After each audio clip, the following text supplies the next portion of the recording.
Hello everyone, welcome back to another new video wisdom of law. So बच्चों, आज हम cover करने वाले हैं इंडियन कॉन्स्टिट्यूशन के आर्टिकल 22 के बारे में। ऐसा अगर आपने हमारे शुरुआत से वीडियो नहीं देखा हैगा, silent feature of the constitution, ठीक है, आर्टिकल 1 से लेकर अभी लेकर हम टू बात डिस्कस कर चुके हैं अभी 12 तक, ठीक है, 21 तक तो वो कवर कर लिए हैं। पिछले जितने भी लेक्चर हैं आप जो नहीं देखे होंगे, जैसे कि आपको बता दूं, मैं कवर कर चुका हूँ आर्टिकल 21, आर्टिकल 14, 19, 16 सब कुछ कवर हो चुका है। अब हम लोग बढ़ने वाले हैं आर्टिकल 22 पर। ऐसा इसके बाद आएगा हमारा आर्टिकल 23 पर।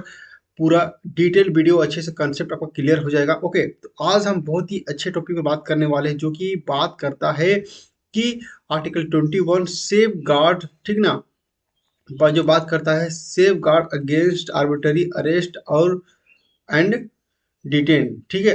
आर्टिकल 22 तो प्रिस्क्राइब जो किया गया है सर, ठीक है, वो आर्टिकल 22 में दिया गया है। रोंग जो है आपकी अगेंस्ट आर्बिटरी अरेस्ट, जो आर्बिटरी अरेस्ट होता है, एक पक्षीय अरेस्ट होता है, और डिटेन का क्या फर्क रहता है, पुलिस वाला आपको कभी भी ऐसा, ठीक है। तो अब आज आपको पता चलेगा इसके बारे में, ठीक है। इसके बारे में बहुत इंपॉर्टेंट चीज है जो आपके फंडामेंटल राइट्स है, और कोई भी इसको आपको छीन नहीं सकता है। ओके, समझे ना। तो यहाँ पे देखिए कि फंडामेंटल राइट जो है आपको जो प्रोवाइड किया गया है आर्टिकल 22 जो है, एक बहुत ही इंपॉर्टेंट आर्टिकल है, ठीक है, जहाँ पे बात करता है minimum procedure requirement that must be include. तो आप मैं आपको बताना चाहूँगा कि जितने भी हमारे लोग हैं इस सोसाइटी में रहते हैं इंडिया में, तो हर एक लोगों को इस राइट के बारे में पता होना चाहिए। क्योंकि देखिए यहाँ पे जो इंक्लूड जितने भी होते हैं, ऐसा कि इंक्लूड्स इन एनी लॉ, ठीक है, enact by the legislature in accordance with which a person may be deprived from his life and personal liberty. तो कोई व्यक्ति जो आर्टिकल 21 में जो आपको राइट्स देगा, उसे कोई डिप्राइव नहीं कर सकता, आपको वंचित नहीं कर सकता आपकी पर्सनल लिबर्टी को इससे। ओके, तो बहुत सारे समय में जो होता है पुलिस वाला आपको कोई भी रॉन्गफुल तरीके से अरेस्ट कर लेता है, आपको पता ही नहीं होता है कि पुलिस अरेस्ट कर रहा है, तो भाई पुलिस क्या क्या आपको ऐसे उठा कर ले जाएगा और जब जो मन आपसे कर सकती है, तो ऐसा नहीं है। अगर आप इस राइट को जानोगे, जितने भी बच्चे इस वीडियो को लेक्चर को देख रहे हैं ऐसा, तो डेफिनेटली मैं गारंटी के साथ दे सकता हूँ कि आपकी जो सोचने समझने और जान जो नॉलेज है, वो सारी चीज़ें डेवलप हो जाएगा इस लेक्चर को कवर करने के बाद। तो प्लीज़ एक ही रिक्वेस्ट होगा, वीडियो को अंत तक जरूर देखो। साथ में अगर इसी तरह का वीडियोस लेक्चर हमको चाहिए और आगे अपलोड होंगे लो पर, तो do subscribe my channel, also like my video. Okay, चलिए बात करते हैं जैसे कि ये जो आर्टिकल 22 जो है सर, ठीक है, इज नॉट कंप्लीटेड कोड, तो ये कंप्लीटेड कोड नहीं है ऐसा जैसे बोल रहा है ऐसा। And a law related to prevent detention, ठीक है, must be requirement of article 14, 19, 21, ठीक है। तो यहाँ पर और उसके बाद this procedures under the prevention prevented detention law must be reasonable just and fair. तो यहाँ पर ये बोला जा रहा है कि आप समझिए कि प्रिवेंटेड डिटेंशन, ठीक है, तो मतलब आपको प्रिवेंटिव डिटेंशन से ये आपको इससे सेफ गार्ड आपको प्रोवाइड करेगा, ये रिक्वायरमेंट है। और यहाँ पे आर्टिकल 22 आ जाता है, तो यहाँ पे एक आर्टिकल 21 से रिलेट करता है, right to life, personal liberty के बारे में बात कर रहे हैं ना, तो आर्टिकल 14 भी इसमें ऐड हो जाएगा आपका। आर्टिकल 19 में आ जाएगा, आर्टिकल 19 फ्रीडम की बात करता है। Article 40 equality and equal protection of law की बात करता है, तो ये भी आ जाएगा। ओके, आर्टिकल 21 आया, आर्टिकल 19, 14 भी आना जरूरी है ऐसा। और ये जो आपका जो प्रिवेंटिव डिटेंशन, मतलब अगर आपको पुलिस वाला मान लीजिए आप गिरफ्तार भी कर रहा है, तो ये एक रीजनेबल गिरफ्तारी होना चाहिए ऐसा। ओके, और जस्ट होना चाहिए, फेयर भी होना चाहिए ऐसा। ऐसा नहीं कि पुलिस वाला आपको कभी भी जब मन तब कभी भी अरेस्ट कर सकता है, ऐसा कोई राइट्स नहीं है। जब तक आपको नेसेसरी रीजनेबल नहीं होगा, रीजनेबल इसलिए बोल रहे रीजनेबल वो होगा तभी आपको ये कर दिया जाएगा। तो अगर आपके साथ गलत होता है तो आप बोल सकते हो ना कि मेरे साथ गलत हो रहा है, तो क्या गलत हो रहा है, प्रिवेंटिव डिटेंशन, ये आपको आप अभी पता चलने वाला है। ओके ना। देखिए आर्टिकल 22 जो है, बात कर 22 गारंट प्रोटेक्शन टू पर्सन, तो ये गारंट करता है पर्सन को, प्रोटेक्शन देता है ऐसा, ठीक है। तो यहाँ देखिए पर्सन कौन है, तो यहाँ पे पता करना चाहेंगे कि ये जो हमारा आर्टिकल 22 जो है, वो अप्लाई दोनों दोनों में अप्लाई होता है, ठीक है। सिटीजन और नॉन सिटीजन दोनों पे अप्लाई होता है। अभी आपको पता चलेगा इसके बारे में आगे। हु आर अरेस्टेड, देखिए article 22 guarantees protection to person who are arrested और डिटेन, जो अरेस्ट किया गया है, डिटेन किया गया उसको प्रोवाइड करता है। उसके बाद detention is of two types, namely punitive and preventive. तो देखिए डिटेंशन जो आपको किया जाता है, आपको जो रॉन्ग डिटेंशन मतलब दैट मीन्स ये आपको गिरफ्तार कर लेता है, ऐसा आपको एक जगह पर रख देता है, आपको कुछ करने नहीं दिया जाता है, क्योंकि इसमें आपका फंडामेंटल राइट्स जो होता है, right to movement, right to personal liberty है, वो सारी चीज को रिस्ट्रेन कर रहता है, डिटेन कर लिया जाता है। ओके ठीक है। तो यहाँ पे देखिए जो हमारा डिटेंशन जो होता है दो तरीके का होता है, वो punitive punitive and preventive detention दो तरह का होता है। तो आप सबसे पहले आप समझिए कि ये प्यूनिटिव डिटेंशन ही होता क्या है ऐसा, ठीक है। देखिए प्यूनिटिव जो डिटेंशन जो होता है, तो ये बोलता है कि punitive detention is to punish a person for an offense committed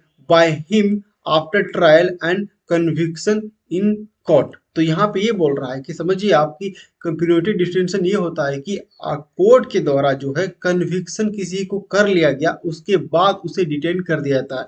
for example लेते हैं कि मान लीजिए कोर्ट में कोई केस चल रहा है, ट्रायल चल रहा है, और ये ट्रायल में ये बात प्रूफ हो जाता है कि ठीक है।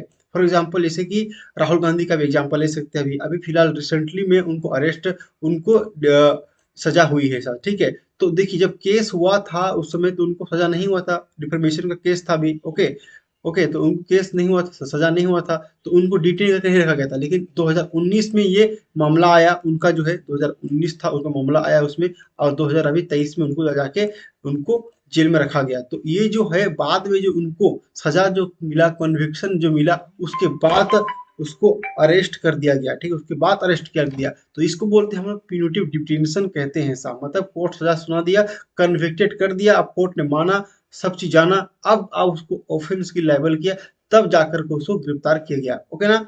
अब आता है प्रिवेंटिव डिटेंशन। अब देखिए मतलब कि प्रिवेंटिव डिटेंशन कहने का मतलब ये है कि means detention of a person without trial and conviction by a court. तो देखिए अभी विदाउट ट्रायल मतलब ट्रायल भी नहीं हुआ है, आपको गिरफ्तारी कब हो रहा है, अभी गिरफ्तारी कब हो रहा है, जब ट्रायल भी नहीं हुआ है, और कोर्ट ने आपको अभी तक क्या किया है, इसके लिए कन्विक्शन भी नहीं दिया है, मतलब अपराध भी आपको नहीं माना है इसका, ठीक है।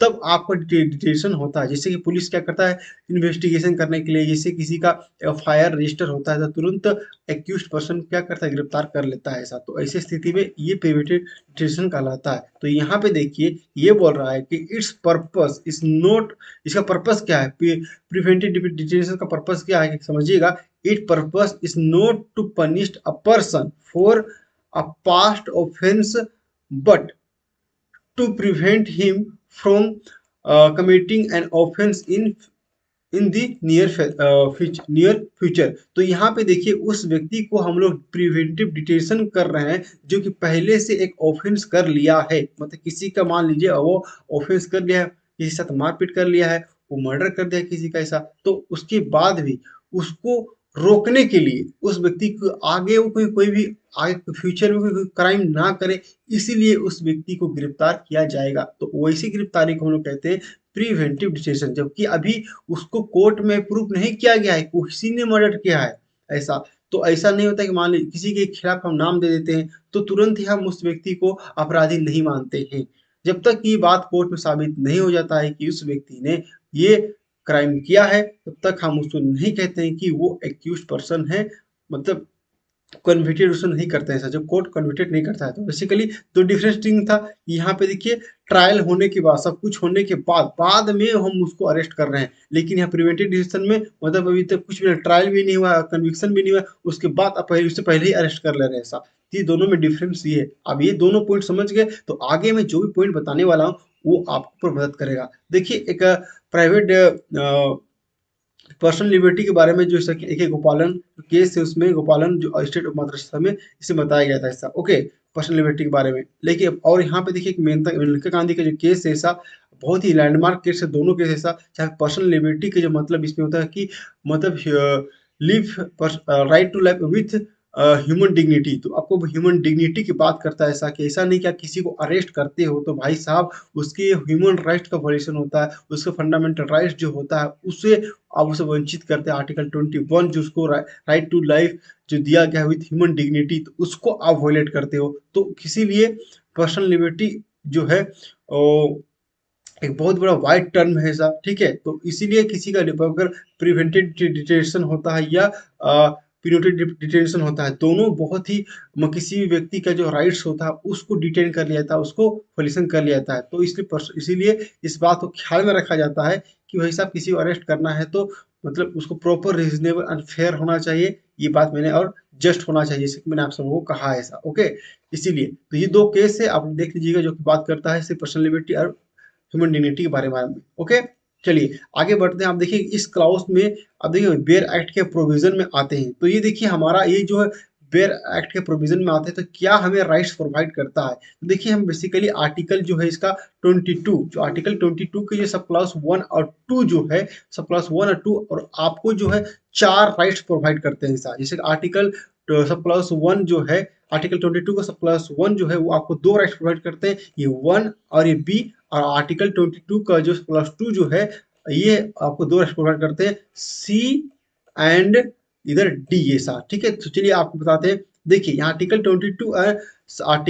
22 sub class 1 and B guarantee for rights to the person, citizen और नॉन सिटीजन। देखिए ये बात बोल रहा है कि ये प्रोवाइड कर रहा है राइट्स, लेकिन सिटीजन और नॉन सिटीजन दोनों को, who are arrested under any ordinary law. ठीक है, तो who are arrested under an ordinary law. तो देखिए पहला राइट्स क्या प्रोवाइड करता है, समझिए। अभी आप अधिकार के बारे में बात कर रहे हैं। पहला जो बोलता है कि राइट टू बी, ठीक है ना, right to the right to be informed as soon as may of may be on ground of arrest. तो देखिए यहाँ पे ये बोल रहा है कि मतलब आपको राइट, ये इंफॉर्मेशन है, आपको इन्फॉर्म करना है कि आप किस ग्राउंड में आप अरेस्ट कर रहे हो। तो पुलिस वाला की ड्यूटी बनता है कि आपका, पुलिस वाला का ड्यूटी बनता है और ये आपका राइट्स बनता है कि आप जानो, अगर आप कभी भी गिरफ्तार आपको किया जा रहा है ऐसा, तो आपको ये जानने का पूरा पूरा हक है कि आप किस ग्राउंड पर आपको अरेस्ट किया जा रहा है। तुरंत ही एज सुन एज, तुरंत ही उसी समय में जैसे ही अरेस्ट आपको कर रहा है, आपको पूरा चीज बताएगा कि आप क्यों अरेस्ट किए जा रहे हैं आप ऐसा। ठीक है, दूसरा बात आता है यहाँ पर कि right to consult and to be represented by a lawyer of his own choice. तो यहाँ देखिए आपको रिप्रेजेंट करना चाहता है, अगर मान लीजिए कोई आप रिप्रेजेंट करना चाहता है कोर्ट में या कहीं भी, आप पुलिस ऑफिसर के सामने, तो आप अपने चॉइस के हिसाब से एडवोकेट जो है चुन सकते हैं, लॉयर आप चुन सकते हैं ऐसा। ठीक है, तो ये आपका फंडामेंटल राइट्स है। ठीक है, तो अपनी बात अगर मान लीजिए कुछ आप बताना नहीं चाहते हो ऐसा, या कोई आप रिप्रेजेंट करना चाहते हो, तो आप लॉयर के माध्यम से आप रिप्रेजेंट कर सकते हैं। ये आपकी ओन चॉइस है, ये आपका अधिकार है ऐसा। ठीक है, आप किसी से भी केस लड़ सकते हैं, और आप चाहे सरकारी वकील, अगर आप मान लीजिए पैसा आपके पास नहीं है तो गवर्नमेंट आपको खुद प्रोवाइड करेगी सरकारी वकील, या आप कुछ आप प्राइवेट वकील भी रख सकते हैं। बहुत सारे लोगों का अपना अपना प्राइवेट वकील होता है। ठीक है, चलिए अगर हम बात करते हैं सी की बात करते हैं, तो ये बहुत इंपॉर्टेंट है, ये भी ऐसा बहुत सारे लोग, ये पता चल जाएगा आपको। ठीक है, the right to be produce before a magistrate within a 24 hours. ठीक है, तो यहाँ पे बोल रहा है कि अगर मान लीजिए पुलिस वाला यदि व्यक्ति आपको अरेस्ट कर लेता है, किसी भी अक्यूज पर्सन को, तो वो पुलिस वाला का ड्यूटी बनता है कि वो 24 घंटे के अंदर में जो नियरेस्ट मजिस्ट्रेट होंगे ऐसा, उसके सामने आपको प्रेजेंट करना होगा उनको 24 आवर्स में। ठीक है, तो ऐसा नहीं कि पुलिस वाला आपको अरेस्ट कर लिया तो भाई साहब आपको टॉर्चर करेगा। ठीक है, आपको कहीं आने नहीं देगा, ये पुलिस स्टेशन है समझ लो, यहाँ पे आपको टॉर्चर कर रख रहा है ऐसा, मारपीट कर रहा है ऐसा। ठीक है, तो पुलिस वाला आपको 24 घंटा से ज्यादा अपने थाने में रख ही नहीं सकता है। अगर उसको बिफोर मजिस्ट्रेट उसको अरेस्ट, जैसे अरेस्ट किया, अरेस्ट का टाइमिंग से ले करके ऐसा, ओके, आपका टाइमिंग से ले करके जो है वो आपको 24 घंटे के अंदर में वो आपको प्रेजेंट करना पड़ेगा पुलिस वाला को ऐसा। ठीक, ठीक है, अब बात करते हैं डी। डी बात करें, no detention beyond 24 hours except by order of magistrate. तो यहाँ पे देखिए ये बात करता है कि 24, अब तो मैंने आप सबको बताया सी नंबर में कि पुलिस वाला जो है आपको 24 आवर्स में, विद इन 24 आवर्स में आपको मजिस्ट्रेट के सामने प्रेजेंट करना है। ओके, तो उसी तरह लेकिन यहाँ पे डी में ये बोल रहा है कि नो डिटेंशन, अब पुलिस वाला के पास, आपके पास ये राइट्स है, अब पुलिस वाला का ड्यूटी है कि 24 घंटा से ज्यादा आपको थाने में और अपने हिरासत में नहीं रख सकता है साहब, उसका कोई लाइव ड्यूटी ही नहीं है कि वो रख सकता है। अगर वो इस तरह का करता है 24 घंटा से ज्यादा, तो वो आपके मौलिक अधिकार का हनन करता है, और उसके लिए आपको पुलिस वाला को आपको छोड़ना पड़ेगा। 24 घंटा से ज्यादा रखा है तो छोड़ना पड़ेगा। लेकिन कई दफा ऐसा होता है कि आपको कई समय ऐसा होता है कि आपको अपना राइट्स नहीं पता होने के कारण जो है वो आप जान ही नहीं पाते हो, 24 आवर्स के बाद भी आपको रिटेन कर लेता है। तो आपको राइट्स पता होगा तब ना आवाज़ उठाओगे। और जैसे ही मजिस्ट्रेट के सामने आपको प्रेजेंट किया जाता है, अगर मान लीजिए पुलिस वाला आपको खाना पीना रहना नहीं देता, अच्छे से अच्छे से बिहेव नहीं करता, ट्रीट अच्छे से नहीं करता, आपके साथ ऐसा टाइम पे खाना नहीं दे रहा है, ओके, आपके साथ रॉन्ग गलत पेश आ रहा है, तो वो आप मजिस्ट्रेट को सामने बोल सकते हो। जब आपसे पूछेगा कि जब आपको पुलिस वाला आपको अरेस्ट करके ले जाता है मजिस्ट्रेट के सामने, खुद पूछता है, ओके ना।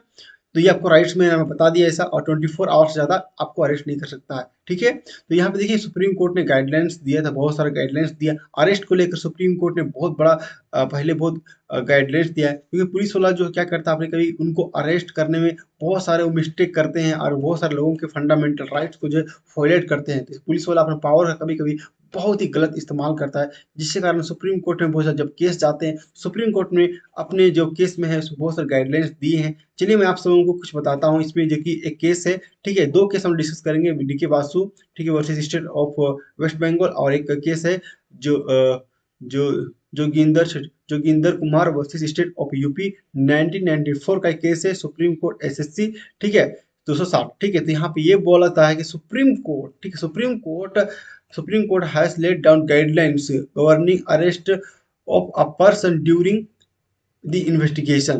The court laid down the following guidelines. देखिए सुप्रीम कोर्ट ने गाइडलाइंस दिया कि अरेस्ट करते समय, इन्वेस्टिगेशन करते समय, ठीक है, ड्यूरिंग इन्वेस्टिगेशन जो अरेस्ट आप करोगे ऐसा किसी का भी, तो आपको सुप्रीम कोर्ट कुछ गाइडलाइंस दिए हैं, उनको फॉलो करना, यू हैव टू फॉलो, ठीक है। तो पुलिस ऑफिसर को ये फॉलो करना पड़ेगा। तो चलिए 3 पॉइंट है, आप लोग बताते हैं फटाक फटाक, ऐसा मजेदार है। वीडियो पसंद आया तो लाइक कर दो, चैनल सब्सक्राइब भी कर दो यार, ओके, ठीक है। उसका देखिए कि एन अरेस्ट पर्सन, देखिए an arrest person being held in custody is entitled to have one friends, relative, other person, थोड़ा सा इसको मैं मिटा दिया था, सॉरी, हटा देता हूँ इसको, ठीक है, person who is known to him और likely to take an interest in his welfare told as as far as in, एक सेकंड में पेन ले लेता हूँ, ठीक है, ऐसा, ठीक है, प्रैक्टिकल, और इसका प्रैक्टिकल, ठीक है, प्रैक्टिकल, ठीक है, प्रैक्टिक, अच्छा, प्रैक्टिसेबल, ठीक है, ये हम पढ़ने नहीं जान रहे थे, थोड़ा दिक्कत हो रहा था, ओके, ठीक है। तो दैट ही हैज, क्लियर है, ओके। उसके बाद that he has been arrested and where he is being detain. तो यहाँ पे ये देखिए हमारा सब क्लॉज ये बोलता है कि आपके पास ये राइट्स है कि जब आप कस्टडी में, आप पुलिस के जो आ जाते हैं, ठीक है, आप ये इन टाइटल है, इस चीज़ के लिए हकदार हो कि आपने फ्रेंड्स, रिलेटिव या अदर पर्सन, किसी को भी हु नो, जो आपको जानता है, ऐसा हु नो दिस और जानता है, तो वो आप आपके इंटरेस्ट है कि आपके इंटरेस्ट है कि आप उसे इन्फॉर्म कर सकते हैं, बता सकते हो ऐसा, ठीक है, कि आप अरेस्ट हो गए ऐसा, तो उसके लिए बेल वगैरह कराओ, ठीक है, उनको इन्फॉर्म करो फैमिली मेंबर को ऐसा, ठीक है, जो आपको वेलफेयर वेलफेयर आपके लिए काम करे ऐसा, ठीक है, प्रैक्टिकेबल, ठीक है, तो ये आपके लिए काम करेगा। उसके ये जो डिटेन हो गए उसके बारे में आप सूचना दो ऐसा, तो ये पुलिस वाला का ड्यूटी बनता है कि वो आपको इन्फॉर्म करने के लिए, आप घर वालों को लिए वो आपको कराए ऐसा, तो आपके इंटरेस्ट की बात करता है। सेकंड नंबर बात करता है, police officer shall inform the arrest person when he is proud to be police station of his rights. तो यहाँ पे देखिए पुलिस स्टेशन का ये ड्यूटी बनता है कि वो उसको इन्फॉर्म करना है, साइल का जरूर इन्फॉर्म करना है कि उसे पुलिस स्टेशन क्यों लाया गया, उसका राइट्स क्या है, तो ये बताना पुलिस वाला का ड्यूटी है। तो यहाँ पे देखिए पहले की बता रहे, पहला चीज समझना कि when he is proud to be police station, तो उसे पुलिस स्टेशन क्यों रखा लाया गया है, उसको इन्वेस्टिगेशन करने के लिए लाया हो गया होगा, ये बुलाया गया होगा, ओके, या तो फिर उसको अरेस्ट कर लिया गया है ऐसा, या तो उसका अगर मान लीजिए अरेस्ट कर भी दिया, ठीक है, तो आपका राइट्स क्या है, वो अगर मान लीजिए ऑफेंस जो है अवेलेबल है, नॉन अवेलेबल है, वो सारा चीज बताना उसको। फिर अगर बेल लेने के लिए, अगर बेल लेने के लिए क्या क्या प्रोसीजर है, तो वो सारा चीज जो है पुलिस ऑफिसर बताएगा उनको, उनके पास क्या राइट्स है वो पुलिस ऑफिसर बताएगा। लेकिन जनरली होता क्या है, पुलिस ऑफिसर जो है मतलब आम लोगों को नहीं बताता है कि क्या करना चाहिए ऐसा बोल के ऐसा, ओके, कभी कभी बताता ही है, जैसा कि नहीं बताता मैं नहीं कह रहा हूँ, लेकिन पुलिस ऑफिसर जो है कभी कभी अपने पावर का गलत इस्तेमाल करते हैं ऐसा, इसलिए वो नहीं बताते हैं। और थर्ड नंबर पॉइंट बहुत ये बोलता है कि an entry shall be required to be made in the police diary as to who has inform of the arrest. ठीक है। तो यहाँ पे देखिए कि जैसे पुलिस स्टेशन में पुलिस वाला आपको लेकर के आता है, तो पुलिस वाला जो है उसके रिक्वायर्ड है कि वो पुलिस डायरी में नोट करे कि आपको अरेस्ट करके लाया गया था, तब ना पता चलेगा कि भाई कभी कभी क्या होता है कि पुलिस वाला लाता है तो डायरी में एंट्री नहीं करता है, जिसके कारण ये वो जो है आपका डायरी में एंट्री नहीं कर रहा, दैट मीन्स वो रॉन्गफुल का एक्ट कर रहा है ऐसा, क्योंकि पुलिस स्टेशन अगर आता है आपको लेके पुलिस, अगर एक्यूज पर्सन को पुलिस आदमी पुलिस वाला व्यक्ति जो है लेके आता है, तो वो उसका ड्यूटी बनता है कि वो डायरी में रजिस्टर करे, ताकि पता चले कि पुलिस वाला जो है आपको लेके आया था यार इस चीज का। उसके बाद who was inform of the arrest, आपको अरेस्ट क्यों किया गया उसके बारे में बताए, और ये चीज वहां पर लिखेगा कि पुलिस डायरी में कि आपको अरेस्ट कर दिया गया है इतना समय इतना बजे इतना तारीख को इतना टाइमिंग में, ये सब कुछ लिखेगा पुलिस डायरी में। ओके, तो ये हो गया, एक केस हमारा कंप्लीट हो गया। आगे एक देखिए डीके वासु, ठीक है, DK Vasu university state of West Bengal, इसमें 11 गाइडलाइंस थे। अगर मैं इसको बताने जाऊँ तो बहुत लंबा हो जाएगा वीडियो, आपको एक बता ही दे रहा हूँ बस शॉर्ट में, ऐसा कि डीके वासु का जो केस है वो सुप्रीम कोर्ट का गाइडलाइंस है कि जहां पर कि अरेस्ट करने के लिए, ठीक है ना, गाइडलाइंस है। ओके, तो सुप्रीम इसमें शॉर्ट में इसलिए नोट बनाया हमें, the supreme court told serious note of custodial violence and death in police lockup, ठीक है, the they laid down various guidelines to be followed in all cases of arrest और detain. तो यहाँ पे सुप्रीम कोर्ट इस case को पढ़ लीजिएगा। ओके, आप लोग इंटरनेट में सर्च करके, जहाँ पे आप सुप्रीम कोर्ट ने बहुत ही बड़ा गाइडलाइंस दिया है अरेस्ट करने को लेकर, और जहाँ पे स्ट्रिक्ट गाइडलाइन है, ये स्ट्रिक्ट गाइडलाइन है कि उनको सीरियस गाइडलाइंस को फॉलो करना ही होगा पुलिस वाला को। अगर पुलिस वाला इस गाइडलाइंस को फॉलो नहीं करता, डेफिनेटली वो उस चीज़ के लिए पुलिस वाला लाइबल हो सकता है, उसका नौकरी तक जा सकता है, समझे ना, वो आपके राइट्स का वॉल्यूशन करेगा। तो यहाँ पर देखिए वायलेंस जो करता है, जैसे कि मान लीजिए कि लॉकअप में पुलिस स्टेशन किसी व्यक्ति को डिटेन कर लेता है और लॉकअप में किसी का डेथ हो जाता है, तो सोचो एक बहुत ही बड़ा चीज होता है, वायलेंस डेथ हो जाता है और लॉकअप पर ऐसा। तो ऐसे बहुत सारे गाइडलाइंस है, आप लोग प्लीज इसका देख सकते हैं। एक दो केस ले मैंने केस लॉ के बारे में डिस्कस किया, आगे पढ़ते हैं हम लोग, ठीक है। क्लाउज 3 के बारे में ऐसा, ठीक है, क्लाउज 1 और 3 हम लोग पढ़ लिए। तो क्लाउज 3 जो है एक तरह का एक्सेप्शन है, ठीक है, जो 1-2 का एक्सेप्शन है ऐसा। क्या एक्सेप्शन है पता चलेगा अभी देखिएगा। Provides two exception to rule content in clause 1 and 2, ठीक है, ही मैंने आपको बताया कि ये दोनों का एक्सेप्शन है। क्या एक्सेप्शन है समझिएगा, बता रहे हैं कि देखिए यहाँ पे आपको बता दिया गया कि इससे पहले मैंने बताया कि आपको 4 राइट्स जो आपको दिया गया है आर्टिकल 22 में, जो सब क्लास 1 और 2 में ऐसा, ठीक है, मैंने बताया। तो यहाँ पे एक्सेप्शन है इस चीज का। क्या एक्सेप्शन समझिएगा, ये जो है एनिमी जो है, एनिमी एनिमी हमारा देश का जो है, ये जो राइट्स अवेलेबल नहीं है किन व्यक्ति के लिए, मतलब कि ये उन व्यक्ति के लिए राइट्स, देखिए जो इसका आर, देखिए क्लाउज 1-2 आर नॉट अवेलेबल, ये अवेलेबल नहीं है। ए नंबर है एनिमी, जो हमारे देश के जो दुश्मन है भाई साहब, उसको हम प्रिवेंटिव डिटेंशन क्यों देंगे ऐसा, उनको राइट्स क्यों देंगे, ठीक है। तो उनको अगर जरूरत पड़े तो हम लोग को उनको लोग समय डिटेन कर सकते हैं ऐसा, क्योंकि वो एक एनिमी दुश्मन है ऐसा। ओके ना, तो उसमें एक्सेप्शन है, अगर मान हमारे देश का दुश्मन है, ओके, बिफोर मजिस्ट्रेट, तो वो रीजनेबल एक्शन लेगा, पर एक एनिमी है तो उसको मतलब इसको ये राइट्स नहीं दिया गया ऐसा। ओके ना, उसके बाद a person detain under a preventive detention law, तो जब उसको प्रिवेंटिव डिटेंशन लॉ से भी उसको रिलीफ नहीं दिया गया, तो ये अवेलेबल उनके लिए नहीं है ऐसा। दो क्लाउज था, तो ये हमारा क्लाउज 3 यही बोलता है, एक्सेप्शन की बात करता है, सब क्लाउज 1 और 2 के बारे में बात करता है, ठीक है। आगे हम बात करते हैं किसी रॉन्ग डिटेंशन के बारे में। Constitution safe guards against preventive detention law. तो आप देखते हैं कि हमारे पास क्या अधिकार है कि प्रिवेंटिव डिटेंशन लॉ, आप मैं समझा दिया था आप लोगों को प्रिवेंटिव डिटेंशन लॉ क्या होता है, समझ गए होंगे। ओके, अब इसी के बारे में थोड़ा सा एक्सप्लेन हम लोग डिटेल में पढ़ रहे हैं। ओके, देखिए कॉन्स्टिट्यूशन जो है सेफ गार्ड करता है, सेफ गार्ड दे रहा है अगेंस्ट किस चीज के लिए, प्रिवेंटिव डिटेंशन। कोई भी व्यक्ति आपको, कोई पुलिस वाला जो आपको प्रिवेंटिव पहले से मतलब केस जो है, आपको पुलिस वाला जो है डिटेंशन कर रहा है, तो पहले ही मतलब ना ट्रायल हुआ है ना कोई कन्विक्शन हुआ है, तो उस चीज के लिए आपको पहले डिटेंशन मिल रहा है, तो उसके अगेंस्ट में अभी हम लोग बात कर रहे हैं, ठीक है। तो चलिए बात करते हैं जैसे कि सच डिटेल्स, देखिए उसके बाद देखिए यहाँ पे बोलते हैं कि such safeguard against preventive detention law are necessary, ठीक है, to to mitigate their harshness, ठीक है, by placing future and legislature power conferred on the legislature. Okay, समझ गए, ठीक है। तो यहाँ पे देखिए, तो यहाँ पे बेसिकली आपको प्रिवेंटिव डिसीजन के बारे में बताया गया। 3 पॉइंट जो है यहाँ पे आपको ध्यान में रखना है यहाँ पर। तो यहाँ पहला बोर्ड जो एडवाइजरी बोर्ड, तो एडवाइजरी बोर्ड क्या होता है अभी पता चलेगा आप लोगों को, ठीक है।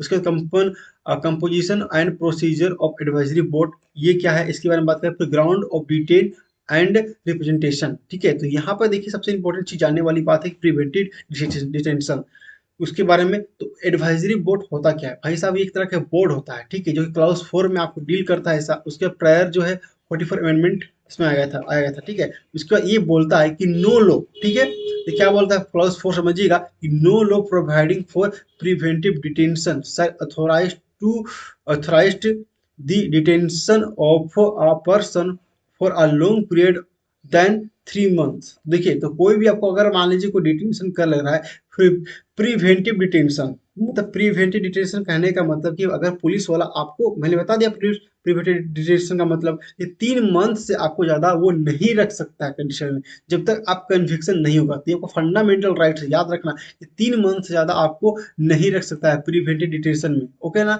उसको छोड़ना पड़ेगा पुलिस वाला को। लेकिन अगर मान लीजिए यहाँ पर उससे ज्यादा अगर मान लीजिए आपको रखना है तो परमिशन लेना पड़ेगा। परमिशन आपको चाहिए उसके लिए, एडवाइजरी बोर्ड जो है उसका कंसेंट होना चाहिए। देखिए क्लाउज 1 में क्या बोलता है इसको समझिएगा इसको, ठीक है, जो कि मैंने बनाया है, ठीक है। And advisory board consulting who of are, ठीक ना, of who are or who or have been or are qualified to be appointed as judge of High Court has been report before the expiration of said 3 months, 3 months that there is in its opinion sufficient cause for a such detention. Okay, एक second, थोड़ा सा मैं सुबह सुबह भी उठ के बना रहा वीडियो ना, तो थोड़ा सा पता नहीं, नींद भी लग रहा था। ओके, ऐसा कुछ नहीं, मजा आएगा। ओके, तो यहाँ पे देखो, तो यहाँ देखिए सबसे पहली बात करते हैं माय डियर, ध्यान दीजिएगा कि यहाँ पे जो अपॉइंट जो करते हैं किसी को, तो हाई कोर्ट के जो जज होते हैं उसमें शामिल होते हैं। जो ये कंसिस्टिंग जो होता है, तो ये एडवाइजरी बोर्ड में कौन शामिल होता है, तो उसमें जो हाई कोर्ट के जज होते हैं वो शामिल होते हैं साहब। अब ठीक है, आप थोड़ा एनर्जी के साथ बोल रहे हैं, बड़ा लूज पूज हो गया था ना, ठीक है, तो एनर्जी के साथ बोल रहा हूँ, ठीक है। समझना कि यहाँ पे बोला जाता है कि हाईकोर्ट के जो जज होते हैं उसको इसको यहाँ पे अपॉइंट किया जाता है एडवाइजरी बोर्ड में। तो वो बताते हैं भाई कि 3 महीना तक आप किसी भी व्यक्ति को डिटेंशन नहीं रख सकते हो ऐसा, ठीक है। लेकिन अगर 3 महीने से ज्यादा रखना है तो आपको जो हाई कोर्ट जो है, जो आपको ये परमिशन लेना पड़ेगा, किसका, ये आपको एडवाइजरी बोर्ड का। ओके, इसके बाद बात करते हैं, अभी पता चलेगा आपको आगे आगे और अच्छे से डिटेल में इसके बारे में बताया गया है, ठीक है। Such person is detained in accordance with the provision of any law made by the parliament uh, under A and B sub clause का जो भी है। तो ये जो 1 और बी जो मैंने आपको बताया, ठीक है, तो उसमें जो सब क्लाउज का जो 7 का जो है उसमें बात करता है कि पार्लियामेंट जो है कानून बना करके, पार्लियामेंट है भाई सबसे बड़ा सुप्रीम है कि वो कानून बना करके जो है वो बोल सकता है कि हाँ 3 महीना से भी ज्यादा जो है हम किसी व्यक्ति को प्रिवेंटिव डिटेंशन कर सकते हैं। तो पार्लियामेंट में लो पार्लियामेंट जो है कानून बना सकता है, तो इस बात को ही बोलता है। क्लॉज 4 बात करते हैं। क्लॉज 4 जो है ये आफ्टर 44 अमेंडमेंट के बाद क्या आया समझिएगा, ठीक है। उसके बाद जो है कि the amendment reduce the period of 3 months to 3 months, ठीक है। तो reduce करे थे अमेंडमेंट 2 मंथ्स के लिए ऐसा, ठीक है, reduce कर दिया गया था ऐसा, कम कर दिया गया था ऐसा। ओके, पर यहाँ देखिए कि उसके बाद जो है prior for the person may be detained without obtain the optional board. The amendment made advisory board independently body free uh, free from executive control. तो देखिए ये एडवाइजरी बॉडी जो होता है वो फ्री, एग्जीक्यूटिव जो बॉडी होता है उससे फ्री होता है, कंट्रोल उसके कंट्रोल में नहीं होता है, ये अपना खुद इंडिपेंडेंट होता है। तो यहाँ पे देखिए the amendment एबोलिश्ड the provision of preventive detention for preventive detention without reference to an advisory board as provided in clause 7। तो ठीक है, तो ये जो है विदाउट एडवाइजरी, अगर विदाउट एडवाइजरी जो है, ठीक है, उनके रेफरेंस के बिना आप किसी को रखते हो लंबे समय के लिए, किसको एक्यूज पर्सन को, तो वो प्रिवेंटिव डिटेंशन के वो अगेंस्ट रूल में होगा ऐसा, ठीक है। तो वो आप किसी को एब्यूलिश करता है, जिसको रोक लगाता है, खत्म करता है ऐसा, ओके। तो लिखिए इसको खत्म करता है, तो ये अमेंडमेंट को खत्म कर दिया। क्लाउज 4 जो है सब 7 बात करते हैं। 7 अभी 5 में मैंने डिस्कस किया हूँ, 7 समझाने के लिए बता दे रहा हूँ, ठीक है। तो यहाँ पे जो इसका है आपका एडवाइजरी बोर्ड खत्म हो गया। तो यहाँ पे एडवाइजरी बोर्ड जो है ऐसा, वो मैक्सिमम मतलब कि 3 महीना जो है आपका, देख पढ़ लेते हैं फिर बताता है ऐसा, ओके। पार्लियामेंट्री में भी, ठीक है, पार्लियामेंट्री में by law prescribe the circumstances under which a person may be detained for a long period for a period long than 3 months without obtaining the options of an advisory board सब clause A not deleted, ठीक है दोस्तों, ये delete नहीं होगा ऐसा। तो parliament के पास बेसिकली ये कानून बना करके जो है इसका प्रिस्क्राइब बढ़ा सकता है 3 मंथ को ऐसा, ठीक है। बेसिकली वही बात बोलता है ऐसा, ओके ना। उसके बाद चलिए सेम चीज इसमें वही है जो मैंने आपको बताया, ऐसा ज्यादा कुछ भी इसमें नहीं है। आगे बढ़ते हैं बी नंबर में। अब देखिए यह हो गया composition and procedure of advisory board. तो यहाँ पे देखिए कि बोल रहा है कि the constitution of the advisory board has to be in accordance with his recommendation of chief justice of the appointment sorry appropriate high court, ठीक है। तो यहाँ देखिए ये जो चीफ जस्टिस जो होंगे इसके रिकमेंड पर जो ये किया जा सकता है एडवाइजरी बोर्ड जो है, मतलब कि वो होगा अकॉर्डिंग उसके अनुसार ही किया जाएगा ऐसा हर काम। उसके बाद देखिए chairman the chairman of the board has to be a serving judge of the high court and the other members have to be serving और रिटायर जज ऑफ द हाई कोर्ट। तो यहाँ पे देखिए जो या तो हाई कोर्ट के जज होंगे या तो रिटायर हाई कोर्ट के जज होंगे, इसमें ये बात बोल रहा है, ओके। इस बोर्ड में चेयरमैन इसमें होंगे ऐसा, ओके। लास्ट हमारा जो इसमें आता है थर्ड नंबर पॉइंट जो है ground of detention and representation. तो देखिए आपको सबसे पहली बात है ग्राउंड ऑफ डिटेंशन। तो मतलब कि जैसे पुलिस वाला आपको अरेस्ट करता है तो ये आपके पास राइट है कि आप किस ग्राउंड पे अरेस्ट हुए हैं, तो वो सारी चीजें जो है आपको पता होना चाहिए। और आप अपने डिफेंस के लिए कि भाई किस ग्राउंड में आपको अरेस्ट किया गया है, किस ग्राउंड पे, तो आपको पुलिस वाला जो है कि आपको अपना पक्ष रखने के लिए भी आपको मौका देगा। ऐसा नहीं कि अरेस्ट कर लिया तो आपको कुछ मौका ही नहीं दिया जा रहा है, आपको ये बताया नहीं जा रहा है कि आप क्यों अरेस्ट किए हो, और वो डॉक्यूमेंट भी आपको प्रोवाइड नहीं किया जा रहा है कि आप क्यों मतलब अरेस्ट किया गया है। तो पुलिस वाला जो है आपको एक डॉक्यूमेंट भी प्रोवाइड करेगा कि आप इस ऑफेंस के लिए आप कन्विक्टेड आपको किया गया, इसके लिए आपको मतलब कन्विक्टेड नहीं, आप कन्विक्टेड वो नहीं, प्रिवेंटिव डिटेंशन है ना, तो इस चीज़ के लिए आपको अरेस्ट कर दिया गया है इस ग्राउंड पे, इस सेक्शन पे ऐसा। तो ये पुलिस वाला का ड्यूटी बनता है कि भाई साहब कि वो जो है आपको डिटेन कर रखा है तो किस ग्राउंड पे कर रखा है, तो सारे डॉक्यूमेंट जो है आपको देगा और रिप्रेजेंट आपको करने का मौका देगा, अपना पक्ष रखने का भी आपको मौका देगा ऐसा, ठीक है। तो क्लाउज 5 जो तो गिवन टू राइट्स जो दिया गया आपको वो बात करता है कि एज सुन एज जो ऐसा दो राइट आपको देता है ऐसा डिटेन्यू को, ठीक है। क्या राइट देता है बता देते हैं आप लोग को, देख लीजिएगा, ठीक है। जैसे मैंने आपको बताया, जो चीज मैंने बताया वही चीज यहाँ पे लिखा गया है, ठीक है, ठीक है। देखिए the authority make the authority making the order of detention must as soon as, ठीक है। तो ये जो है अथॉरिटी मेकिंग है, ऑर्डर बनाना, जो डिटेंशन किया है उसको बनाना है, बनाएगा। और as soon as may be communicate to the person detain return the grounds of his arrest. तो तुरंत ही कम्युनिकेट करेगा उस व्यक्ति को जिसको अरेस्ट कर दिया गया है। उसके बाद बात करता है कि the grounds which led to subject satisfied of the detaining authority. तो ये आपको बताना है, सेटिस्फाइड करना है उस व्यक्ति को कि आप क्यों अरेस्ट किए हो किसी व्यक्ति को, और आपको सारी चीजें इंफॉर्मेशन देना है, ग्राउंड बताना है। फर्स्ट हो गया। सेकंड बात करते हैं कि उसके बाद अर्लीस्ट अपॉर्चुनिटी, उसको अभी अर्लीस्ट अपॉर्चुनिटी भी मिलना चाहिए, ठीक है। तो to give the detainee the earliest opportunity to making a representation against the order of detention, ठीक है, to be furnished the sufficient particulars to enable him to make a representation। तो यहाँ पे ये देखिए कि आप समझिएगा कि बच्चे कि यहाँ पे ये बोल रहा है कि अर्लीस्ट, अगर मान लीजिए आपको ये डिटेंशन का इंफॉर्मेशन मिल गया तो यहाँ पे पुलिस वाला जो आपको ये अर्लीस्ट ये अपॉर्चुनिटी भी देगा कि आप इसकी आपके अपने डिफेंस के लिए आप क्या करते हैं, आपके प्रिवेंटिव डिटेंशन के लिए आप लीगल एक्शन ले सकते हो और बच भी सकते हो। इस तरह का ही बात कहता है ऐसा, ओके ना। जिस तरह का कभी देखे होंगे किसी को मान लीजिए अब पता चलता है कि कोई भी आपको अरेस्ट करने वाला, पुलिस वाला आपको अरेस्ट करने वाला है, तो आप क्या पता, जैसे आपको पता चलता है तो क्या करते हो, कभी कभी आप आपकी बेल बेल लेने के लिए जो होता है ऐसा, ठीक है, एंटीसिपेटरी बेल लेने के लिए अप्लाई करते हो, तो शायद यही है ऐसा, ओके ठीक है।